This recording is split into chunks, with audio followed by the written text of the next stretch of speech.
a reflexão sobre um trecho da Bíblia, do Evangelho de João, capítulo 5, versículos de 1 a 9, a famosa história do paralítico de Betesda, aquele homem que ficou por 38 anos preso, esperando que as águas mágicas daquela fonte de Betesda fossem remexidas por um anjo para que ele pudesse ser curado.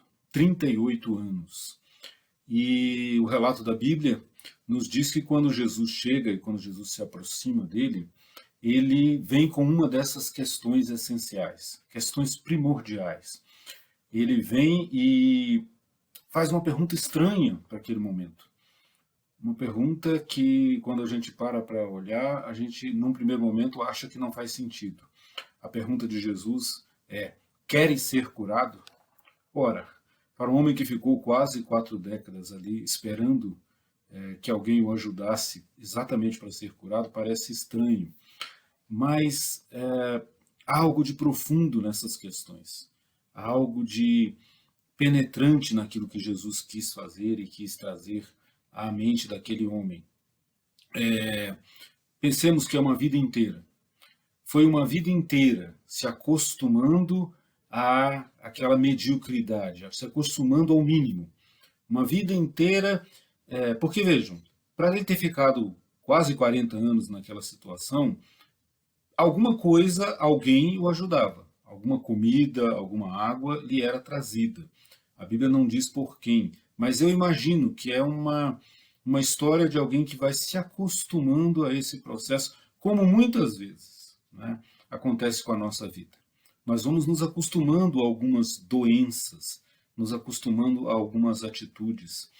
E Jesus nos confronta então com o aprofundamento da pergunta, que é: você quer mesmo ser curado? Nesse tempo de isolamento que temos vivido, essa é uma pergunta que nos vem eventualmente. Quando passar isso tudo, você quer mesmo sair daqui, desse lugar, curado? Porque ser curado, na perspectiva de Jesus, tem consequências. Você está disposto a isso? A consequência, por exemplo, de ter que amadurecer, de ter que viver e andar com suas próprias pernas, sem ter mais a quem culpar, sem ter mais desculpas para essa vida que não sai do lugar que você vem vivendo, que eu venho vivendo. Essa é uma reflexão para todos nós. Então precisamos amadurecer. A segunda, precisamos tornar-nos responsáveis por nós mesmos. Disse ele a Jesus, né, no primeiro momento, ninguém me ajuda.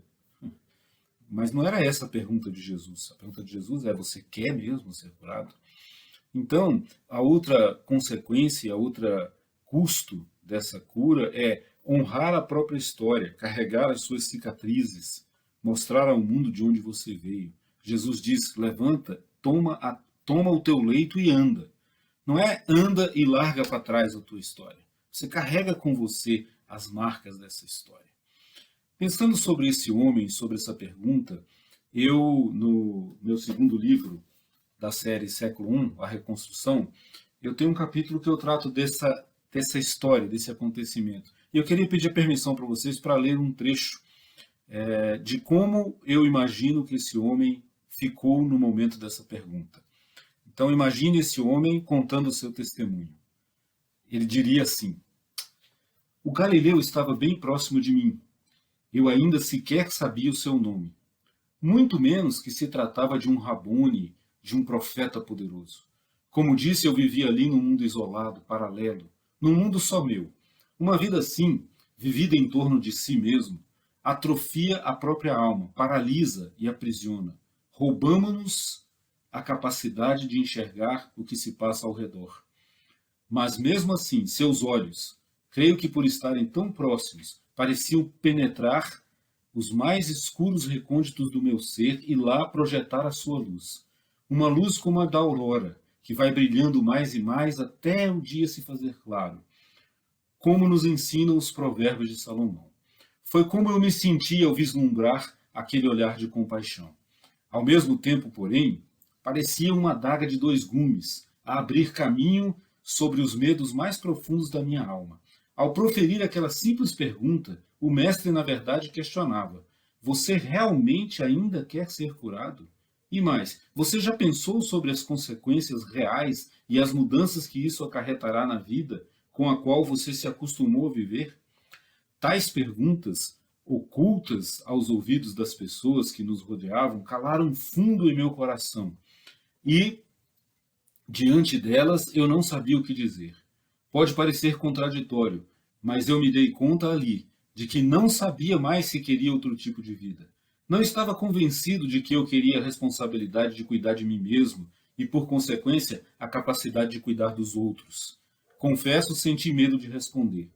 Percebi naquele momento, envergonhado, que somos capazes de nos acostumar com a mediocridade, com uma vida sem propósito, com o pouco, com quase nada, apenas para nos mantermos aparentemente seguros, mesmo que essa segurança se revele frágil, irrisória, absurda.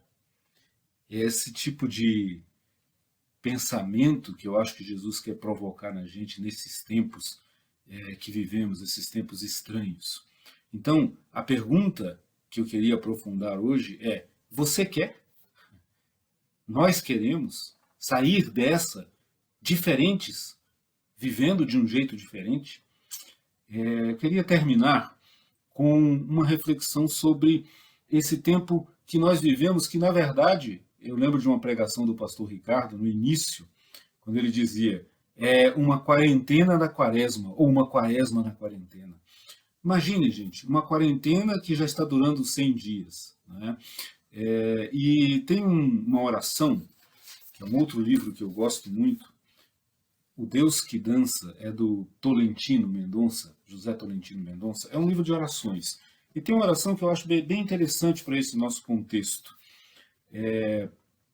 Numa quaresma como essa, nós temos a oportunidade de olhar para a vida como uma sucessão de começos. Diz assim, essa é a oração. Ponho-me a pensar naquela frase de São Gregório. A vida é uma sucessão de começos. Pois queria muito que este tempo correspondesse a um efetivo recomeço para a minha vida. Não é por acaso que a quaresma coincide com o irromper da primavera. Há um nítido apelo primaveril, um sopro de renovação, um sobressalto, um novo alento, o acolher na proposta adulta e exigente do caminho quaresmal. Não me deixe, Senhor, agarrado aos meus invernos. Não permitas que me conforme ao mar gelado do coração. Dia a dia, com realismo, o degelo aconteça. Ajuda-me a renascer. Queres ser curado? Essa é uma pergunta profunda que você precisa responder, que eu preciso responder. Continuaremos com essas conversas. Grande abraço, Deus abençoe.